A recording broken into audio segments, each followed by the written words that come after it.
মসজিদ কমিটির সভাপতি, সেক্রেটারি, তারপরে যাই ক্যাশিয়ার, এরা 5 দিন ফজর নামাজ পড়াবেন।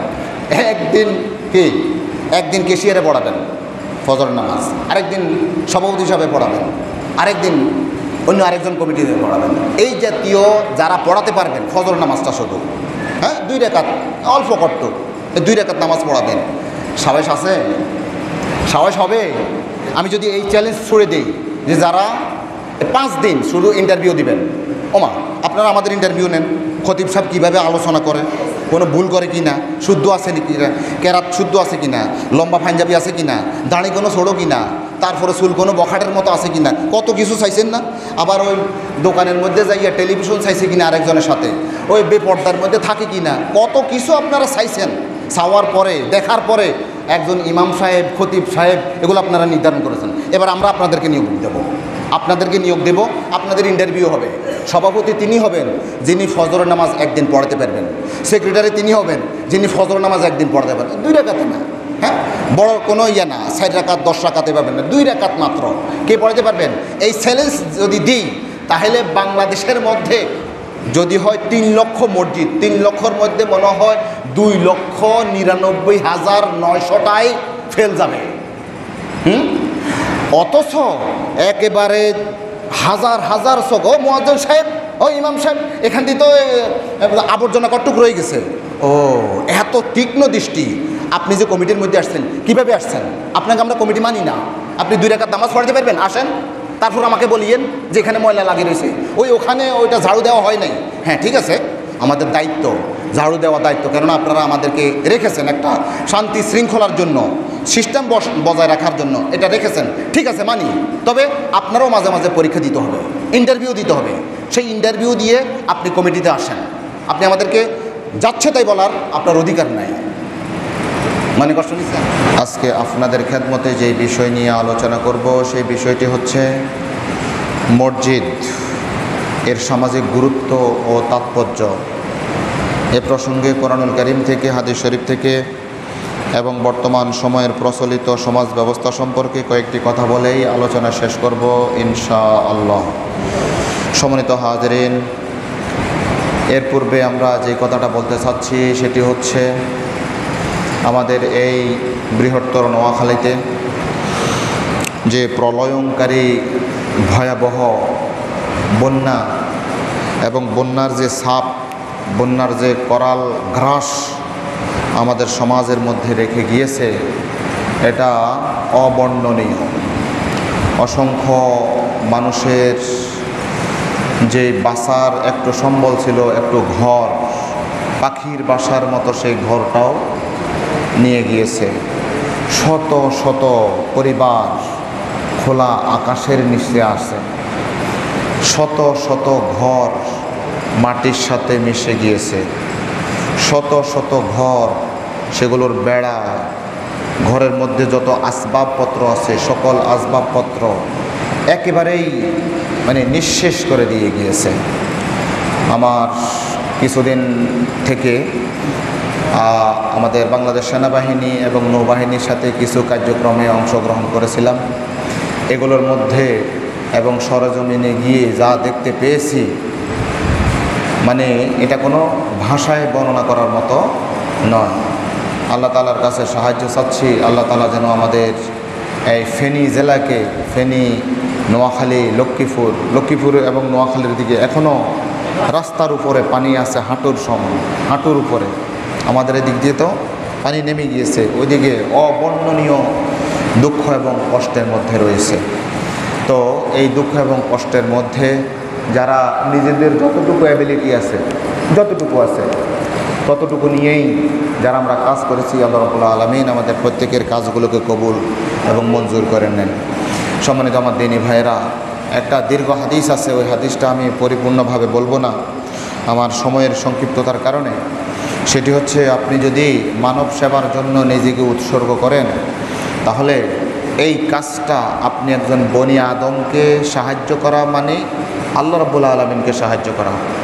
একজন বনি আদমের রিজিকের ব্যবস্থা করে দেয়া মানে আল্লাহ রাব্বুল আলামিনকে রিজিক মানে রিজিকের ব্যবস্থা করার নাম অন্তর, এই জাতীয় একটা দীর্ঘ হাদিসে কুদসিতে আছে। আল্লাহ রাব্বুল আলামিন হাসরের ময়দানে একজন বনি আদমকে ডেকে বলবেন, হে আমার বান্দা, আমি ক্ষুধার্ত ছিলাম, তুমি আমাকে খানা খাওয়াওনি। তখন আল্লাহ রাব্বুল আলামিন, তখন ওই বান্দা বলবে, ইয়া রাব্বুল আলামিন, আপনি সারা পৃথিবীর সকল প্রাণীকে খাওয়ান, আমি আবার আপনাকে কিভাবে খাওয়াবো?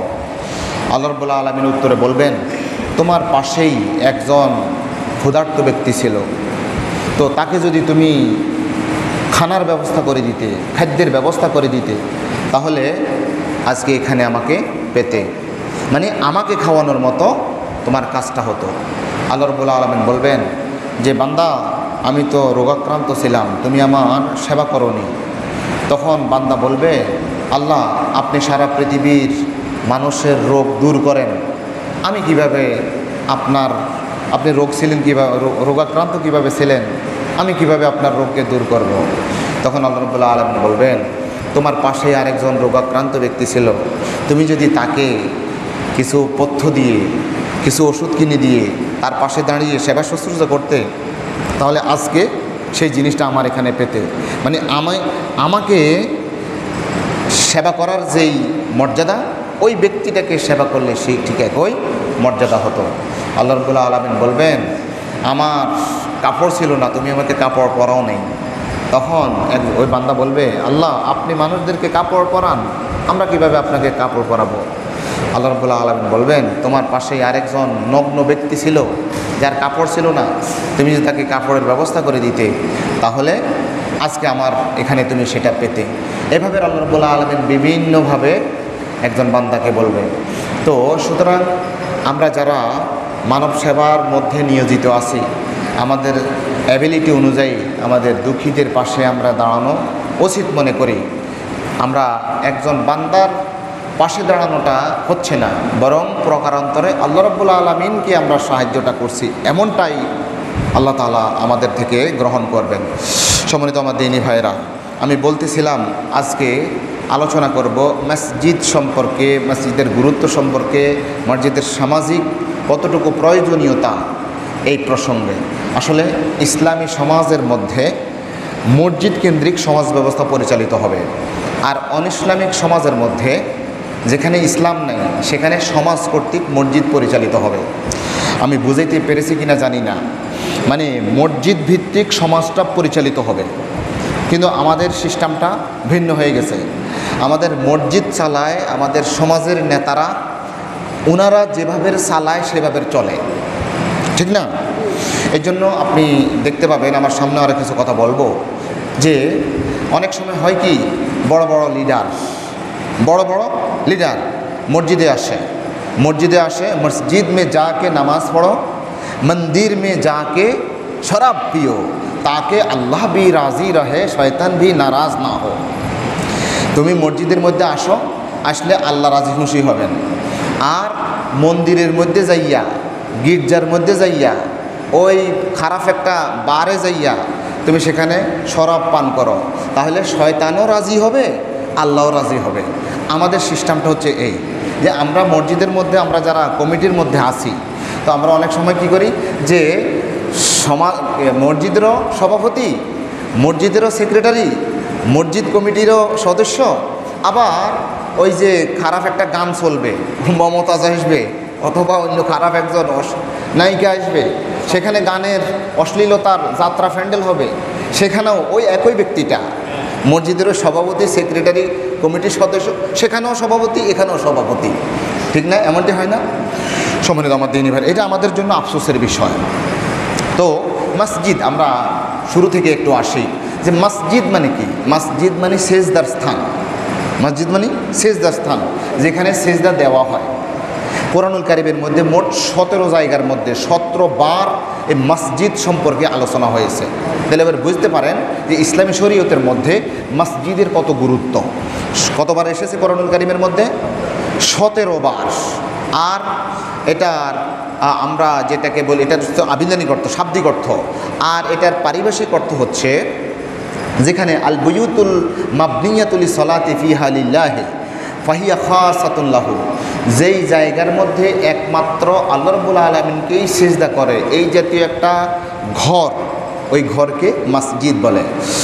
আল্লাহ রাসূল আলাইহিস সালাতু ওয়াস সালামের জন্য কয়েকটা জিনিসকে অন্যান্য উম্মতের চাইতে বিশেষায়িত করা হয়েছে। বিশেষ, অন্যান্য নবীদের জন্য এটা বা অন্যান্য নবীদের উম্মতদের জন্য সেটা প্রযোজ্য ছিল না, কিন্তু আমাদের নবী এবং নবীর উম্মতদের জন্য সেটা প্রযোজ্য। যেমন ধরেন, অন্যান্য নবীদের জন্য নির্দিষ্ট একটা জায়গার মধ্যেই মাত্র নামাজ আদায় করতে পারত, কিন্তু আমাদের নবীর জন্য আরেকটু প্রশস্ততা দান করেছেন। আল্লাহ রাসূল আলাইহিস সালাতু ওয়াস সালাম বলছেন, ওয়া জুইলাত লিয়াল আরদু মাসজিদাম ওয়া তাহুরা, সারা পৃথিবীর সব জায়গায় আমার জন্য, আমার উম্মতদের জন্য মসজিদ হিসেবে তৈরি করে দিয়েছেন, আল্লাহ রাব্বুল আলামিন বানিয়ে নিয়েছেন। এই জন্য কোনো একজন ব্যক্তি ধরুন জোহর নামাজ আদায় করতে পারতেছেন না, তিনি হচ্ছেন একেবারে ওই নদীর মাঝখানে, তো সেখানেই তিনি নামাজ পড়তে পারেন।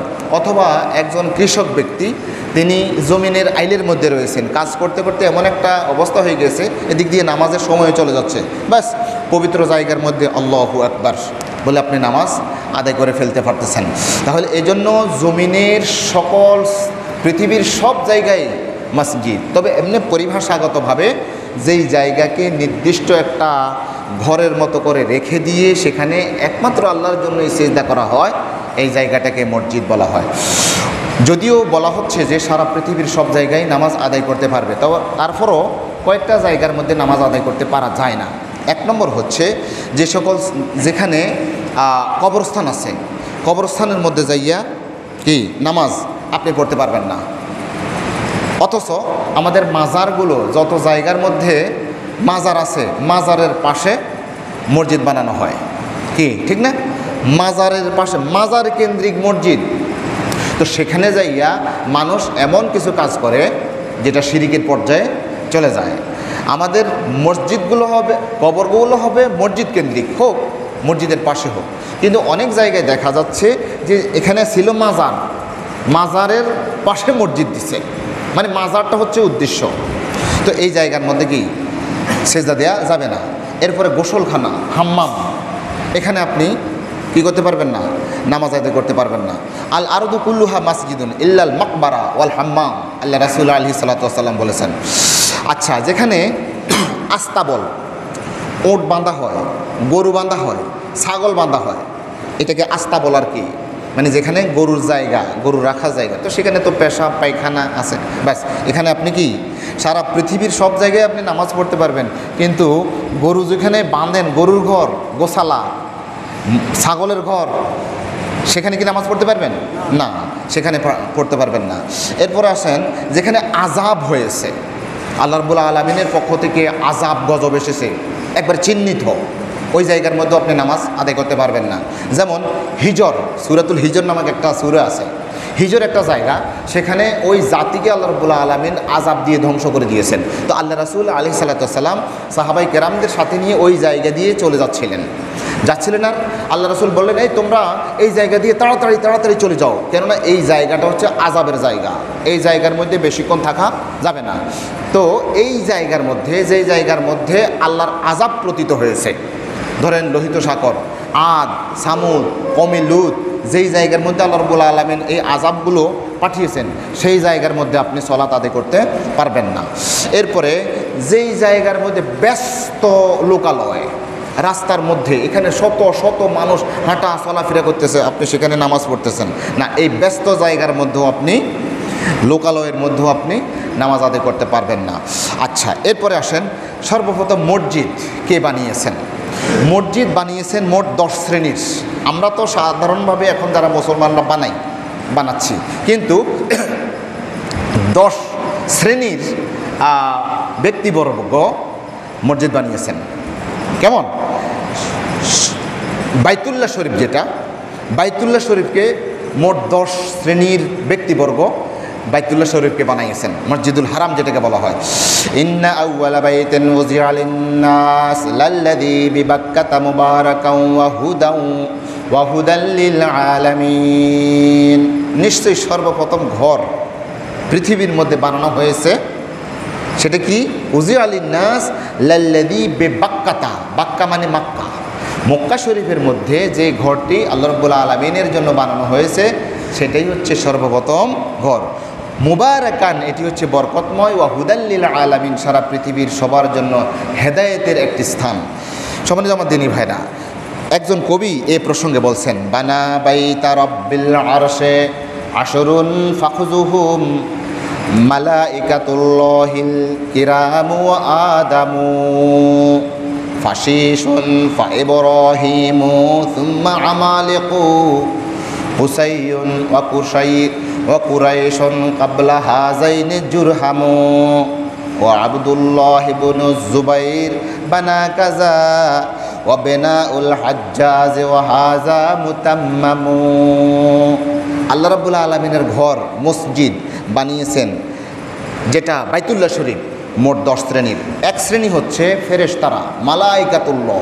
এই কাবা শরীফকে বানিয়েছেন সর্বপ্রথম ফেরেশতারা, তারপর হজরত আদম আলাইহিস সালাম, তারপর শীস আলাইহিস সালাম, তারপর ইব্রাহিম আলাইহিস সালাম, তারপর আমালিক গোত্র, তারপর কুসাই, তারপর কুরাইশ, তারপর জুরহাম গোত্র, এরপরে আব্দুল্লাহ ইবনু জুবাইর, এরপর হাজ্জাজ বিন ইউসুফ। মোট 10 শ্রেণীর মানুষ বা ফেরেশতারা এই কাবা শরীফকে বানিয়েছেন। তাহলে কাবা শরীফের কত দাম, এই মসজিদের কত দাম। হজরত ইব্রাহিম আলাইহিস সালাতু ওয়াস সালাম যখন তার সন্তানদেরকে ওই যে মরুভূমির ওখানে রেখে এসেছেন, সেখানে রেখে এসেছিলেন, ওখানে তিনি হজরত ইব্রাহিম আলাইহিস সালাতু ওয়াস সালাম ঘর বানিয়েছেন। ওই ঘরের পাশেই আল্লাহ রাব্বুল আলামিনের ওই যে ফেরেশতারা যে ঘর বানিয়েছেন, সেই ঘরের পাশেই হজরত ইব্রাহিম আলাইহিস সালাতু ওয়াস সালাম তার সন্তানদেরকে রেখে এসেছিলেন। রব্বানা ইন্নী আসকানতু মিন যুররিয়্যাতি বিওয়াদিন গায়রি যী যারইন ইনদা বাইতিকাল মুহাররাম রব্বানা লিয়ুকিমুস সালাতা ফাজআল আফইদাতাম মিনান নাসি তাহবি ইলাইহিম ওয়ারযুকহুম মিনাস সামারাতি লাআল্লাহুম ইয়াশকুরুন। এই আয়াতের মধ্যে ইব্রাহিম আলাইহিস সালাম বলছেন, আল্লাহ, আমি আমার সন্তান সন্ততি, আমার স্ত্রী পরিবারকে এমন এক মরুভূমির জায়গার মধ্যে আপনার ঘরের পাশে তাদেরকে রেখে যাচ্ছি। কি জন্য? রব্বানা লিয়ুকিমুস সালাতা ফাজআল আফইদাতাম মিনান নাসি তাহবি ইলাইহিম, তারা যেন এখানে সালাত কায়েম করতে পারে। হে আল্লাহ, আপনার কাছে আমার করজোড় অনুরোধ যে মানুষদের অন্তরগুলোকে আমার পরিবারের দিকে একটু ঝুঁকাইয়া দেন। ওয়ারযুকহুম মিনাস সামারাতি লাআল্লাহুম ইয়াশকুরুন, আর তাদেরকে বিভিন্ন ধরনের ফল ফলাদি দিয়ে তাদেরকে রিজিক দান করুন, যেন তারা কৃতজ্ঞশীল হতে পারে। তাহলে দেখেন, ইব্রাহিম আলাইহিস সালাতু ওয়াস সালাম, ইসমাইল আলাইহিস সালাতু ওয়াস সালাম, ওই ফেরেশতারা যেই এটা করেছিলেন, কাবা ঘর প্রতিষ্ঠা করেছিলেন, বিভিন্ন সময়ে এটা ধ্বংসপ্রাপ্ত হয়ে গিয়েছিল। সর্বশেষ হজরত ইব্রাহিম এবং ইসমাইল আলাইহিস সালাতু ওয়াস সালাম এটাকে পুনর্নির্মাণ করেছিলেন। ওয়া ইয ইয়ারফাউ ইব্রাহিমুল কাওয়াইদা মিনাল বাইতি ওয়া ইসমাঈল রব্বানা তাকাব্বাল মিন্না ইন্নাকা আনতাস সামিউল আলিম। এই আয়াতের মধ্যে আমরা বুঝতে পারি হজরত ইব্রাহিম আলাইহিস সালাতু ওয়াস সালাম এবং ইসমাঈল আলাইহিস সালাতু ওয়াস সালাম কাবা ঘর বানিয়েছিলেন। এই প্রসঙ্গে আরেকটা কথা বলছি যে মসজিদ নির্মাণ করলে ফজিলত কি। সংক্ষিপ্তভাবে আমরা কিছু কথা বলতে হবে। মসজিদ নির্মাণের ফজিলত 1 নম্বর পয়েন্ট হচ্ছে মসজিদ নির্মাণ নবীদের কাজ। আমরা যারা মসজিদ নির্মাণ করছি তাহলে একটা নবীওয়ালা কাজ করতেছি।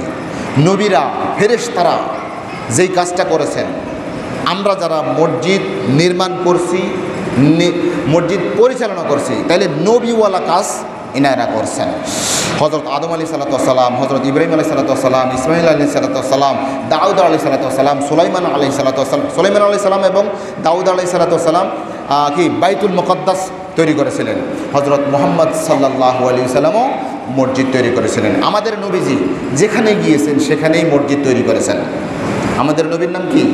মুহাম্মদুর রাসূলুল্লাহ সাল্লাল্লাহু আলাইহি ওয়াসাল্লাম। যেখানেই গিয়েছেন সেখানেই তিনি একটা মসজিদ তৈরি করে দিয়েছেন। লা মাসজিদুন উসসিসা আলাত তাকওয়া মিন আউয়ালি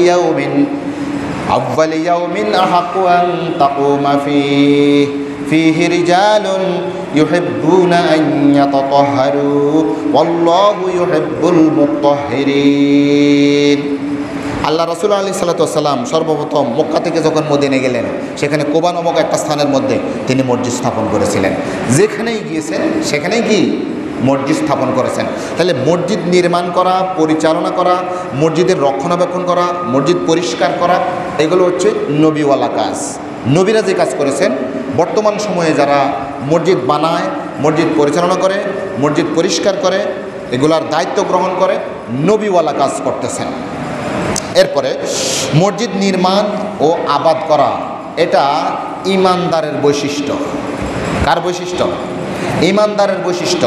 আল্লাহ রাব্বুল আলামিন বলছেন সূরা তাওবা 18 নং আয়াতের মধ্যে, তিনি বলছেন ইন্নামা ইয়া'মুরু মাসাজিদাল্লাহি মান আমানা বিল্লাহি ওয়াল ইয়াউমিল আখির ওয়া আকামাস সালাতা ওয়া আতাজ যাকাতা ওয়া লাম ইয়াখশা ইল্লাল্লাহ ফাআসা উলাইকা আন ইয়াকুনু মিনাল মুহতাদিন। ইন্নামা এটাকে বলা হয় হরফে হাসার, শুধুমাত্র তারাই মসজিদ বানায়।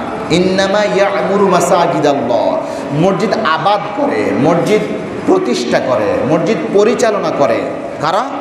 আল্লাহ রাব্বুল আলামিন বলছেন শুধুমাত্র তারাই, যাদের মধ্যে এই কয়টা গুণ থাকবে। কয়টা গুণ আপনারা গুনবেন। 1 নম্বর, মান আমানা বিল্লাহ, যারা ঈমানদার তারা মসজিদ নির্মাণ করে। যাদের নির্ভেজাল ঈমান আছে তারাই একমাত্র মসজিদ নির্মাণ করে। ঠিক আছে? কয়টা গুণ? একটা গুণ। 2 নম্বর গুণ, ওয়া আকামাস সালাহ, তারা সালাত প্রতিষ্ঠা করে, নিজে পড়ে আরেকজনকেও পড়তে বলে। আপনারা কিন্তু খেয়াল করবেন, আমি এখান থেকে আরও কিছু কথা বলবো, যে মসজিদের মধ্যে আপনি কমিটির মধ্যে আসবেন, আপনি আরেক জায়গায় বলবেন আমি অমুক মসজিদের সেক্রেটারি, আমি অমুক মসজিদের মোতওয়াল্লি, আমি ক্যাশিয়ার, বড় কথা বলছেন না? হ্যাঁ, আপনি সালাত আদায় করেন কি না? কিন্তু অত্যন্ত দুঃখের বিষয়, আল্লাহ রাব্বুল আলামিন বলছেন যারা সালাত নিজে পড়ে আরেকজনকে পড়ানোর ব্যবস্থা করে, নামাজ প্রতিষ্ঠা করে, তারা মসজিদ নির্মাণ করবে। হ্যাঁ, তো নিজেরাই নামাজ পড়ে না, আরেকজনকে নামাজ পড়তে বলে না, কিন্তু মসজিদ কমিটির সদস্য আমাদের সমাজের মধ্যে মনে নেই, আছে? তাহলে ওনারা যারা নিজেরা নামাজ পড়ে না, নামাজ পড়তে আরেকজনকেও বলে না, আপনি তো মসজিদ কমিটিতে আসার প্রয়োজন আমরা দেখতেছি না। আল্লাহ রাব্বুল আলামিন বলছেন ও আকামাস সালাতা, যারা সালাত প্রতিষ্ঠা করে তারাই মসজিদ কমিটির মধ্যে আসবে, মসজিদ পরিচালনা করবে। আস্তাগফিরুল্লাহ, আমি সিরিয়াল একটু ব্যাক করে ফেলেছি। 1 নম্বর হচ্ছে মান আমানা বিল্লাহি ওয়াল ইয়াউমিল আখির, যারা পরকালের প্রতি বিশ্বাস স্থাপন করে, যারা পরকালের প্রতি বিশ্বাস স্থাপন করে, ঈমান আনে, পরকালের প্রতি বিশ্বাস স্থাপন করে, এবং ও আকামাস সালাতা, সালাত কি করে? সালাত প্রতিষ্ঠা করে। ও আতাজ যাকাত, এবং যাকাত প্রদান করে, যাকাত ভিত্তিক অর্থনীতিকে মেনে নেয়। যাকাত ভিত্তিক অর্থনীতি যারা কি করে? গড়তে চায়, তাদের সাথে থাকে, এরা মসজিদ নির্মাণ করে। মসজিদ নির্মাণ একমাত্র তারাই করে। এরপর হচ্ছে ওয়ালাম ইয়াখশা ইল্লাল্লাহ, এবং আল্লাহ ছাড়া আর কাউকে ভয় করে না, ভয় পায় না, ভয় করে না। এই জাতীয় যোগ্যতা সম্পন্ন মোট 5টা গুণ আল্লাহ রাব্বুল আলামিন সূরা তাওবা 18 নং আয়াতের মধ্যে বলেছেন। 5টা গুণ যাদের মধ্যে থাকবে তারাই একমাত্র মসজিদ পরিচালনা করবে, মসজিদ বানাবে, মসজিদ কমিটির মধ্যে থাকতে পারবে। আচ্ছা, আমরা দেখতে পাই যে ধরুন আল্লাহ মাফ করুক, এই যে বন্যা আসছে না, এই বন্যার মধ্যে খতিব সাহেব, ইমাম সাহেব, মুয়াজ্জিন সাহেব, আপনারা রেখেছেন তো, এই 3 জন আল্লাহ মাফ করুক মারা গেল। এই 3 জন ব্যক্তি একদিন নেই, একদিন যিনি মসজিদটা একটু 2 রাকাত নামাজ পড়াবেন, এই জাতীয় গুণ নেই যার মধ্যে, তিনিও মসজিদ কমিটির মধ্যে চলে আসেন। আমরা প্রস্তাব করব যে হবে কিনা জানি না, মসজিদ কমিটির সভাপতি, সেক্রেটারি, তারপরে যাই ক্যাশিয়ার, এরা 5 দিন ফজর নামাজ পড়াবেন। একদিন ক্যাশিয়ারে পড়াবেন ফজর নামাজ, আরেকদিন সভাপতি হিসাবে পড়াবেন, আরেকদিন অন্য আরেকজন কমিটিতে পড়াবেন। এই জাতীয় যারা পড়াতে পারবেন ফজর নামাজটা শুধু, হ্যাঁ, 2 রাকাত অল্প কষ্ট 2 রাকাত নামাজ পড়াবেন, সাহস আছে? সাহস হবে? আমি যদি এই চ্যালেঞ্জ ছুড়ে দিই যে যারা 5 দিন শুধু ইন্টারভিউ দিবেন, ওমা আপনারা আমাদের ইন্টারভিউ নেন, খতিব সাহেব কীভাবে আলোচনা করে, কোনো ভুল করে কি না, শুদ্ধ আছে কি না, কেরাত শুদ্ধ আছে কি না, লম্বা পাঞ্জাবি আছে কি না, দাঁড়ি কোনো ছোটো কি না, তারপরে চুল কোনো বখাটের মতো আছে কি না, কত কিছু চাইছেন না। আবার ওই দোকানের মধ্যে যাইয়া টেলিভিশন চাইছে কি না আরেকজনের সাথে, ওই বেপর্দার মধ্যে থাকে কি না, কত কিছু আপনারা চাইছেন। চাওয়ার পরে দেখার পরে একজন ইমাম সাহেব, খতিব সাহেব এগুলো আপনারা নির্ধারণ করেছেন। এবার আমরা আপনাদেরকে নিয়োগ দেব, আপনাদের ইন্টারভিউ হবে। সভাপতি তিনি হবেন যিনি ফজরের নামাজ একদিন পড়াতে পারবেন, সেক্রেটারি তিনি হবেন যিনি ফজরের নামাজ একদিন পড়াতে পারবেন। 2 রাকাতে না, হ্যাঁ, বড় কোনো ইয়ে না, 4 রাকাত 10 রাকাতে পারবেন না, 2 রাকাত মাত্র কে পড়াতে পারবেন। এই চ্যালেঞ্জ যদি দিই তাহলে বাংলাদেশের মধ্যে যদি হয় 3 লক্ষ মসজিদ, 3 লক্ষর মধ্যে মনে হয় 2,99,900টাই ফেল যাবে। অথচ একেবারে হাজার হাজার চোখ, ও মুয়াজ্জিন সাহেব, ও ইমাম সাহেব, এখান দিয়ে তো আবর্জনা কটুক রয়ে গেছে। ও এত তীক্ষ্ণ দৃষ্টি। আপনি যে কমিটির মধ্যে আসছেন, কিভাবে আসছেন? আপনাকে আমরা কমিটি মানি না। আপনি 2 রাকাত নামাজ পড়াতে পারবেন? আসেন, তারপর আমাকে বলিয়েন যে এখানে ময়লা লাগিয়ে রয়েছে, ওখানে ওইটা ঝাড়ু দেওয়া হয় নাই। হ্যাঁ ঠিক আছে, আমাদের দায়িত্ব ঝাড়ু দেওয়া দায়িত্ব, কেননা আপনারা আমাদেরকে রেখেছেন একটা শান্তি শৃঙ্খলার জন্য, সিস্টেম বজায় রাখার জন্য এটা রেখেছেন, ঠিক আছে মানি। তবে আপনারাও মাঝে মাঝে পরীক্ষা দিতে হবে, ইন্টারভিউ দিতে হবে। সেই ইন্টারভিউ দিয়ে আপনি কমিটিতে আসেন। আপনি আমাদেরকে যাচ্ছে তাই বলার আপনার অধিকার নাই। মানে কষ্ট নিচ্ছেন? হ্যাঁ, 2 রাকাত নামাজ পড়াইতে পারেন না যদি ইমাম, মুয়াজ্জিন, খতিব সাহেব যদি এক ওয়াক্ত না থাকে, এখানে হুলস্থুল বাজি যায়। এই হুজুর কই, মুয়াজ্জিন সাহেব কই, খতিব সাহেব কই? আপনি পড়াইতেন না? আপনি ইমানদার না? আপনার বয়স তো 60 বছর হয়ে গেছে, তো 60 বছরে আপনি 2 রাকাত নামাজ পড়াইতে পারেন না, শুধু ইমাম সাহেবের দোষটাই দেখলেন, তাই না? ও হুজুররা ওই নরম পাইছেন তো, হুজুরদেরকে নরম পাইছেন তো, ওই নরমের মধ্যে সব কিছুই আপনারা ঠেলে ইয়ে করতে পারেন। আমরা তো ওই শক্ত হই না যে, এই জন্য মনে কষ্ট নিয়েন না। আসলে কিন্তু সঠিক কথাতেই বলেছি। আপনি 60 বছর হয়ে গেছে, আপনি 2 রাকাত নামাজ পড়াইতে পারেন না, আপনি ইমাম সাহেবের দোষ ধরেন। আপনার এই স্পর্ধা দিল কি? এই স্পর্ধা দিল কি? একটু কঠিন কথা বলে ফেলেছিস। আপনারা এই বিষয়টাকে একটু আমলে নেন। কমিটিতে তারাই থাকবে যারা ইমাম সাহেবের ভালো মন্দ দেখবে, সার্বিকভাবে মসজিদের ভালো মন্দ দেখবে। সামাজিক উন্নয়নে আমি প্রথমেই বলেছি যে মসজিদ ভিত্তিক সমাজ ব্যবস্থা হবে। মসজিদের কমিটির সদস্য আপনি সামাজিকভাবেও আরেকটা কাজের মধ্যে আপনি নেতৃত্ব দিবেন, এরা হবে কমিটি। আপনি মেম্বার, চেয়ারম্যান ওনারা থাকুক, আমরা ওনাদের কথা বলি না, কিন্তু এই যে মসজিদ কমিটির যিনি সভাপতি, সেক্রেটারি, ওনারা সালিশ করবেন, তারপরে যাইয়া কোনো একটা ভেজাল মীমাংসা করবেন, কি করবেন না?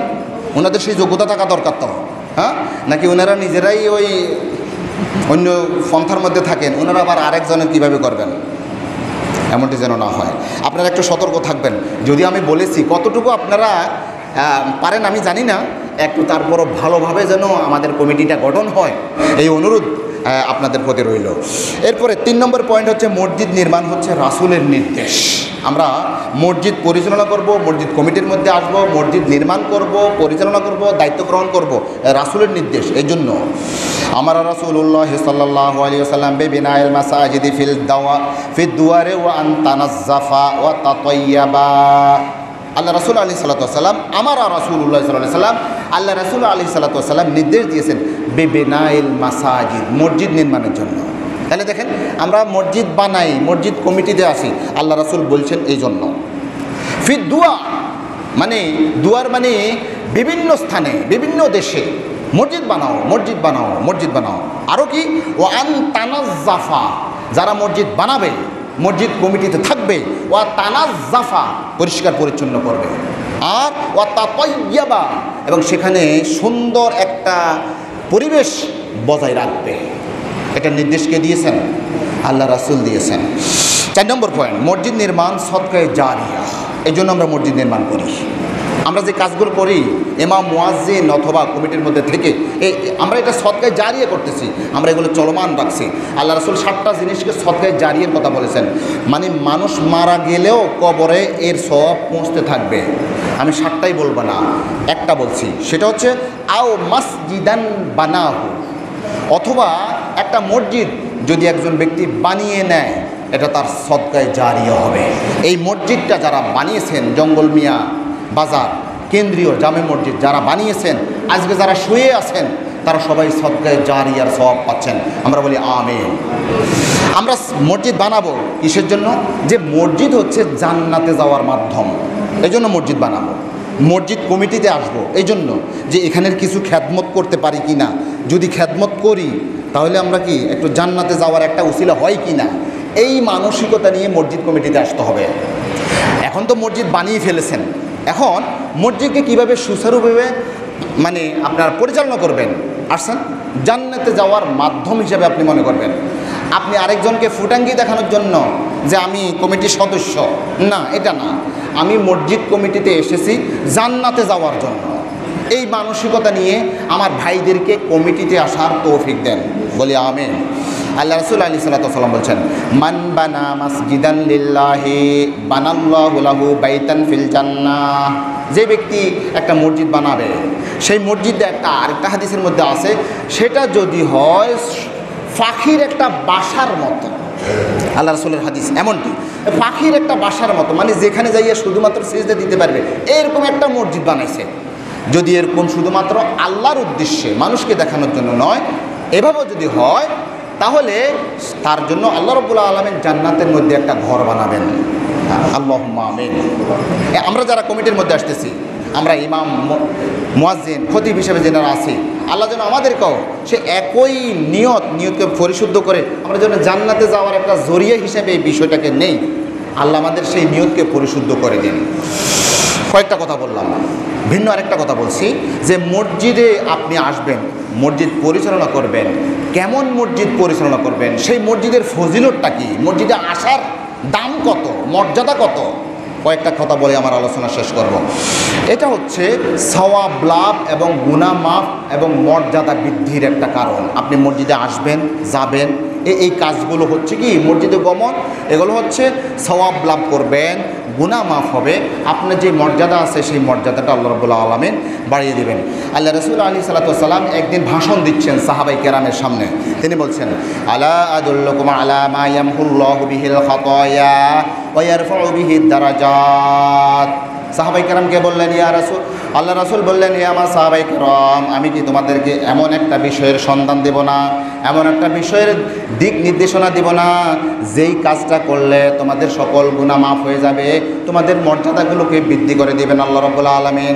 আমি কি তোমাদেরকে সেই কথা বলে দিব না? সাহাবায়ে কেরাম বললেন, ইয়া রাসূলুল্লাহ, বালা ইয়া রাসূলুল্লাহ। ক্বালা ইসবাগুল উযুই আলাল মাকারিহি। আল্লাহ রাসূল বলছেন, কষ্টসাধ্য হওয়া সত্ত্বেও যে ভালোভাবে ওযু করবে, এক নম্বর কাজ। দুই নম্বর হচ্ছে ওয়া কাসরাতুল খুতা ইলাল মাসাজিদে, বেশি বেশি করে মসজিদে আসবে। ওয়া ইনতিজারুস সালাতি বাদা সালাত ফাযালিকুমুর রিবাত ফাযালিকুমুর রিবাত ফাযালিকুমুর রিবাত। আরেকটা কাজ হচ্ছে তুমি বেশি বেশি করে মসজিদে আসবে, এই বেশি বেশি করে মসজিদে আসবা, সেখানে সেজদা দিবা, রুকু করবা, ইবাদত বন্দেগী করবা, এটা তোমার মর্যাদা বৃদ্ধি এবং গুনাহ মাফির একটা কারণ হবে। ওযু করাটা তোমার গুনাহ মাফির কারণ এবং মর্যাদা বৃদ্ধির কারণ। তুমি মসজিদে বেশি বেশি করে আসবে, এটা তোমার গুনাহ মাফের কারণ, মর্যাদা বৃদ্ধির কারণ। আর আরেকটা জিনিস হচ্ছে, একটা নামাজের পরে আরেকটা নামাজের তুমি ইন্তেজার করবে। তখন আল্লাহ রাসূল বলছেন, একটা মুসলিম রাষ্ট্রকে পাহারা দেওয়ার জন্য যে সেনাবাহিনী আছে, সারা দিন সারা রাত যেভাবে শত্রু থেকে মুক্তির জন্য যেই দেশটাকে পাহারা দেয়, এই পাহারা দিলে যে সওয়াব হয়, একজন ব্যক্তি একটা নামাজ পড়েছে আরেকটা নামাজের জন্য যদি সেই ইন্তেজার করে, তাহলে সেই ধরনের সওয়াব হবে। বলেন সুবহানাল্লাহ। ওয়া ইনতিজারুস সালাত বাদা সালাত ফাযালিকুমুর রিবাত ফাযালিকুমুর রিবাত ফাযালিকুমুর রিবাত। তাহলে এই কাজটা যিনারা করতেছেন, সেই কাজের দায়িত্ব আপনাদের কাঁধে আছে, যারা কমিটির মধ্যে আছেন। এই বেচারা শুধু এখানে আসতেছে, তার মর্যাদা বৃদ্ধি হচ্ছে, তার গুনাহ মাফ হয়ে যাচ্ছে, এমন একটা জায়গার আপনি দায়িত্ব নিয়েছেন যে এখানে আপনি পবিত্র করবেন, তাহলে আপনার দাম কত হতে পারে, আপনার দাম কত হতে পারে। আরেকটা হাদিস আল্লাহ রাসূল আলাইহিস সালাতু ওয়াস সালাম বলছেন যে, মা মিন রাজুলিন ইয়াতাতাহহারু ফায়ুহসিনুত তুহুর, কোন একজন ব্যক্তি যদি সুন্দর করে পবিত্রতা অর্জন করে, সুম্মা ইয়ামাদু ইলা মসজিদি হাযিহিল মাসাজিদ, আর এরপরে এই মসজিদ অজু করার পরে সুন্দর করে পবিত্র লাভের পরে মসজিদের দিকে হেঁটে হেঁটে আসবে। ইল্লা কাতাবাল্লাহু লাহু বিকুল্লি খাতওয়াতিন ইয়াখতুহা হাসানাতান, প্রত্যেকটা কদমের জন্য আল্লাহ রাব্বুল আলামিন একটা করে নেকি দিবেন। ওয়ায়ারফাউহু বিহা দারাজাতান, একটি কদমের মাধ্যমে তার একটা মর্যাদা বৃদ্ধি করে দিবেন। ওয়ায়াহুত্তু আনহু বিহা সাইয়্যাতান, তার একটা পদক্ষেপের কারণে তার একটা গুনাহ মাফ করে দেবেন। সুবহানাল্লাহ।